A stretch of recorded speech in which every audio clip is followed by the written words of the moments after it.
దైవ మర్మములు. సహోదరుడు భక్త్ సింగ్ గారి అనుభవంలో దేవుడు ఆయనకు బయలుపరిచిన దైవ మర్మములు. డిసెంబర్ 27. ఏలైనగా ఆయన దేవుని చిత్త ప్రకారము పరిశుద్ధుల కొరకు విజ్ఞాపనం చేయుచున్నాడు. రోమా 8:27. విజ్ఞాపన చేయు ఆత్మ. పరిశుద్ధుల కొరకై విజ్ఞాపన చేయుటకు మనకు పరిశుద్ధాత్మ ఇవ్వబడెను. అంత్యదినములలో అపవాది 3 ఆయుధములను ఉపయోగించును. మొదటిగా దేవుని ప్రజలను వాడు మోసగించును.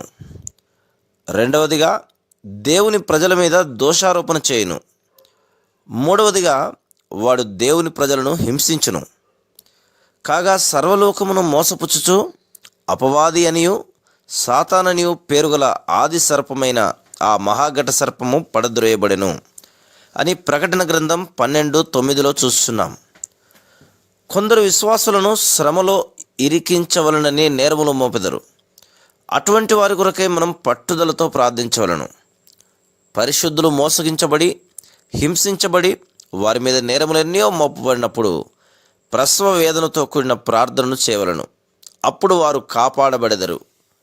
Praise the lord.